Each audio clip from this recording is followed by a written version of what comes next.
Let's create our own comic book cover challenge.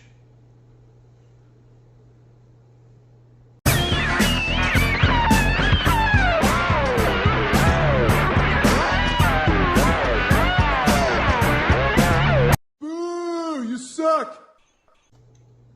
What's going on, everybody? You found Bottom Tier Collector. I'm your host, BTC, and I'm bringing you a bottom tier list, bottom tier cover challenge from a bottom tier collector. Doing something that's a little deeper than the cover. This is financial bust, top 5 financial busts in my PC. Words are hard, but I promise I can use them, and I promise I can get through this video. I'm cheating right off the bat. I got an honorable mention, and I know in a challenge video I probably shouldn't do an honorable mention. It's less opportunity for people to show off books, right?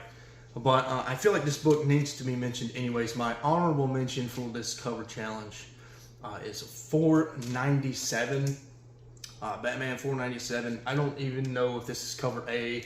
I think cover A has the fold right there. In the pantheon of financial busts and books we all like to make fun of, I don't feel like Batman 497 gets talked about enough. It's just talked about as another 90s DC gimmick, and I would have been 2 years old in April 1992. Yes, the cover date is July 1992, but the cover dates are back in the day are 2 years older than when they were released on shelves. I couldn't tell you why that is, but just having researched and databased the release dates of my comics in my collection, I've come to find a lot of old books came out 2 months earlier than the cover date. That's why I don't like to go by the cover date. So I would have been 2 years old, possibly 3 years old at the time this book came out. And yes, it's another 90s gimmick. It's another book people probably thought, this is the end of Batman, this is significant, this means something. I would imagine people thought this was a book that was going to pay for their retirement. You know, we're getting, it's not the first appearance of Bane, but it's really peak Bane, where we really get to see how nasty Bane can be, how genius he can be, etc., in the story. But just overall, this is my honorable mention. I think Batman 497 was potentially thought of as a retirement book. Another retirement book that is not so much dollar bin fodder anymore these days, Spawn #1.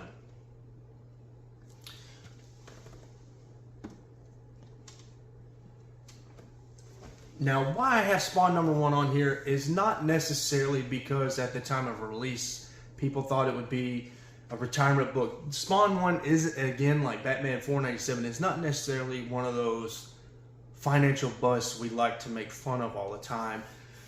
Spawn 1 is one of those books that kind of falls into that the curse of demand and supply and demand. There we go. Words are hard. I'm going to get through this video. You know, there's 8 million of these things produced, and a lot of people believe Spawn 1 would be a significant book and maybe even a sought after book if there wasn't, I believe there's 8 million, according to Todd McFarlane, I believe, of these produced. So every Spawn collector has one, and here recently it's not so much dollar bin fodder anymore. When I first got into the hobby, in fact, I think I picked this up in a 50-cent or dollar bin way back in the day. So it's not dollar bin fodder anymore these days. Spawn, because of the Spawn universe, and there's grumblings and rumors of a Spawn movie starring Jamie Foxx. Maybe that happens. I'm not, gonna hold my breath for it. I might die if I hold my breath waiting for a Spawn movie. And the DC switching to McFarlane Toys, I think, has put a little attention on Spawn as well. I think that's some indirect attention on Spawn. I just feel like it's a bust. It's just not fair to me. When I consider Spawn 174, Spawn 175, even one of the She-Spawn keys is much more valuable than this. Spawn 9 is more valuable than this. And I understand, you guys are going to drill me in the comment section about economics and supply and demand, and I get it. Every single collector has a Spawn 1, but it's still a financial bust in my opinion. It should be worth more, because the rare 300 black and white variants, like a $300 to $500 book now in high grade, and then I mentioned Spawn 174. That's like a $1,500 book in high grade, and it's just not fair to Spawn 1 that Spawn, this issue created a whole universe, and other comic books get to benefit from Spawn 1, not Spawn 1. It's just kind of ironic to me. But moving on, let's move on to the creme de la creme, the epitome of a financial bust book, the most made fun of book of all time, I think, in my opinion. I think I got this for less than 50 cents, something like 40 cents. It is the book that needs no introduction, Turlock I. I listened to Michael Bailey's Views from the Long Box. Shout out to Fanboy Prime, who also listens to Michael Bailey, his subsequent podcast, Superman Crisis to Crisis. I don't listen to that podcast necessarily, but I do listen to Views from the Long Box, and he's got tons of episodes bringing in comic book shop owners from the 90s who tell stories.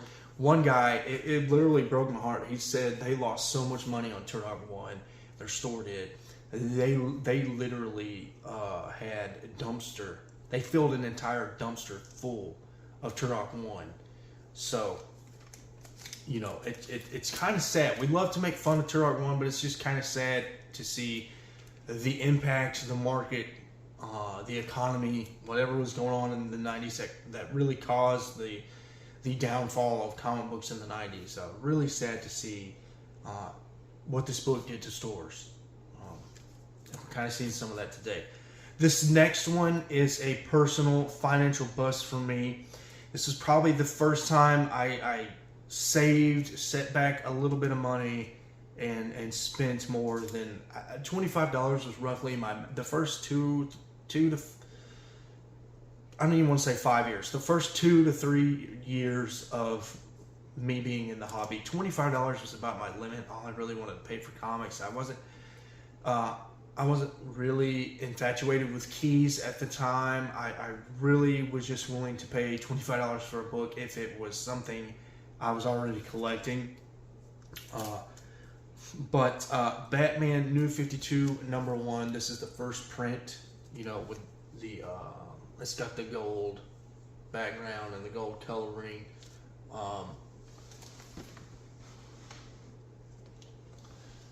Yeah, I bought into the hype. I had FOMO, full disclosure. I'm somebody that doesn't have a lot of FOMO these days. And I think back then, I caught a little bit of the bug trying to collect it all. I didn't have the budget to collect it all. I still had to pick and choose what I was going to collect, but I still thought that way, that I was going to try and collect it all. And I thought, this is the first time Batman's ever been renumbered. This book shot up. It was selling in raw. This was before, keep in mind, when is this? This is 2013. So this is before, CGC and slabbing is definitely around. It's definitely prevalent in the community in 2013. But it doesn't have, CGC didn't have the influence it has nowadays. Than in 2013.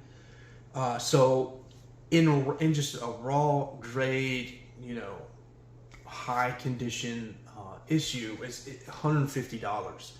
And I was looking at this like, this is $150. Now, maybe I can find a solid 8.0 plus, which I didn't think I needed an 8.0 back then.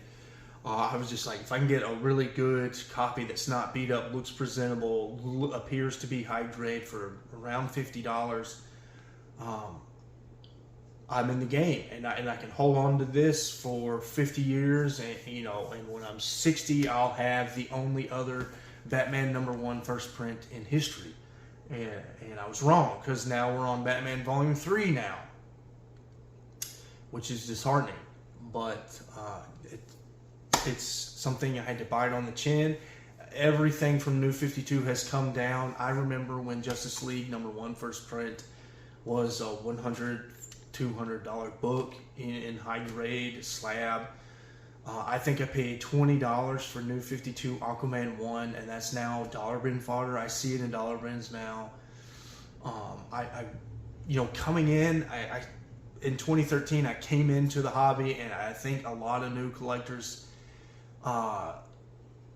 just tend to fall for gimmicks, and they don't have the life experience and the time that older collectors have. That's an advantage older collectors have. We've seen markets rise and fall, and so we have a more level head about markets. But at this time, I had never seen a market rise and fall. I'd only heard about the 90s crash. I'd never experienced it.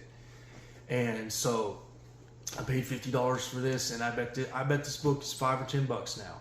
I bet the most expensive book in this run now is the first appearance of the Court of Owls. That's really what people, the key hunters and the key flippers, tend to take away from this series, is first appearance of Court of Owls. I don't even want this run anymore, the New 52 Batman run. I'm saving it for my son when he's a teenager or expresses to me he would like to get into collecting comics or whatever. If he doesn't want it, I'll just flip it. I'm going to give him until he's probably 21.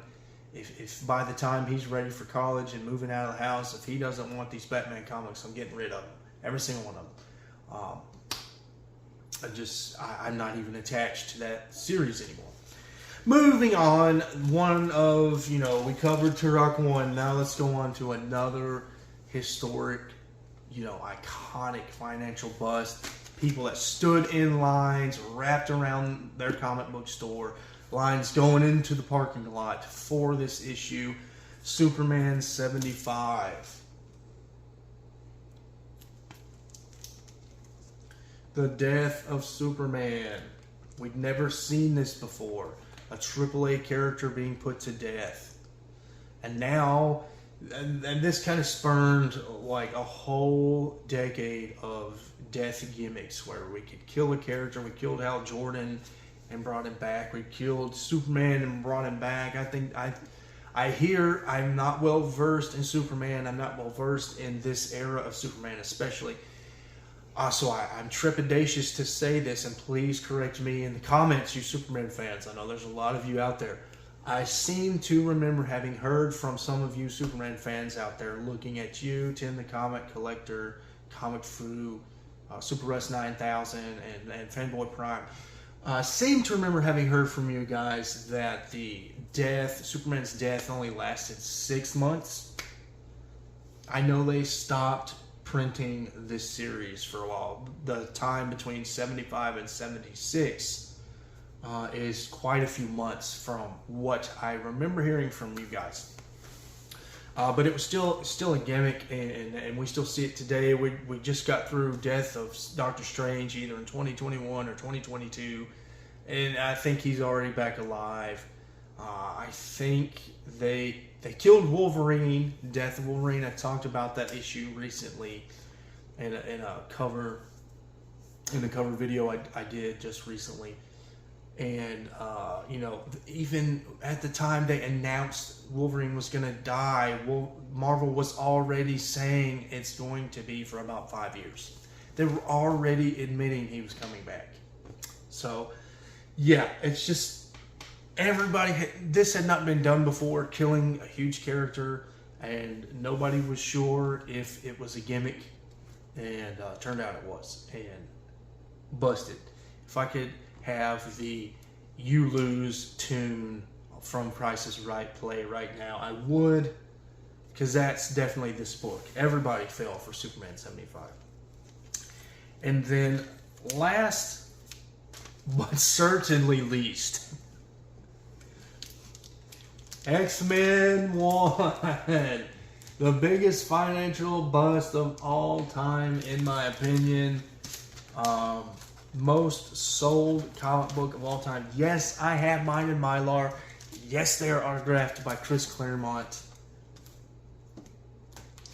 I have all 4 covers except like that Taco Bell exclusive gatefold that niche collectors like to collect.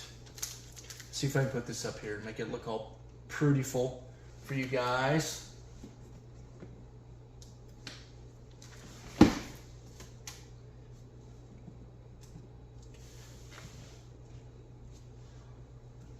I mean, beautiful covers, right? Jim Lee art, Chris Claremont on the story. I've read the story. It's one of the top 5 stories of all time.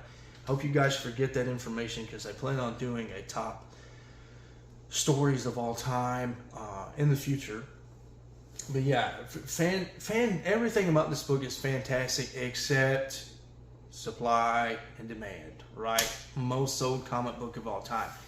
So if it's the most sold comic book of all time, what does that also mean? It's the most produced comic book of all time. I think the numbers are something like 11 or 12 million. It could be even more than that. It could be as high as 20 million. I'm not exactly sure what the numbers are. I could be way off, you know. If this is the most sold comic book of all time, you know, there were books in the golden age of comics, like in the 50s, that sold a million issues, easy, period. Comic books were a way of life in the golden age. So I could be way off base, but I think the numbers are somewhere around 11 or 12 million produced, sold, whatever you want to say. This book is in high grade. This book is starting to climb a little bit, probably into that $50 range. You'd be crazy to pay $100 for a 9.8 XMen 1, in my opinion. But maybe it's out there. You know, people are willing to pay exorbitant prices for slab comic books for some reason.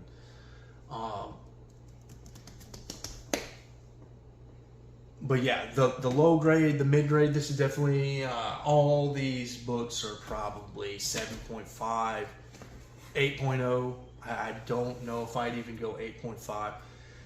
I think there's some yellowing on this cover A.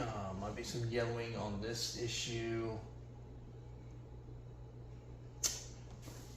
But yeah, that's the biggest financial bust of all time, in my opinion. So, first off, thank you for liking, subscribing, and commenting. Here is the rules and the challenges. I'm not tagging anybody. This is an open challenge to the entire community. This is something I'm getting into as a collector. To quote Carlos collects comics. There we go. I don't know why I said that backwards. Carlos Collects Comics talks about wings of his collection. This is a wing of my collection, financial bust. I'm just amused at comics that are financial bust, and it just gives me a sense of, is trite the word? Trite satisfaction. I don't know if that's what I'm looking for. Just a sense of satisfaction that I can pick up like a Turlock I for 40 cents. When back in the day, people were probably paying $20 for Turlock I. And it's not meant, and this wing of my collection is not meant to hold value or anything. It's just a goofy, almost anti-collection, you know, part of my collection. So the rules, you know, I'm not tagging anybody. Open invitation. The rules essentially just if you're presenting a book that's not a traditional, like, iconic, historic financial bust, maybe provide some information why you think it's a financial bust. You know, I think you speculator guys that like to cover the market, I think you guys could have some interesting books to present in your top 5 financial bust. If you want to talk about, you know, and it can be any era. It doesn't have to be 90s books that were supposed to be worth millions today and they're in the dollar bins. It can be any era you want. It can be any book you want that you think is worthy of being, you know, qualify as a financial bust. You know, the latest 1 in 50 incentive variant that's now $5. You know, if you want to include that, that's fine. If you want to talk about Spider-Boy and why it's a financial bust, go right ahead. And those are, but it needs to be a book that qualifies, you know, for being a financial bust. It's something I'm interested in. I'd like to learn more about other financial busts because I want to add to my collection. I know I'm probably missing out on more 90s gimmicks that were, massive produced books that busted, that we all thought were gonna send our kids to college. I'm sure I'm missing a lot of them, and I'd like to learn more about them. So that'll do me, guys. Thank you for watching my video. Thank you for all the likes, subscribes, comments, again, as always. And I hope to see your video in the future. Until next time, guys.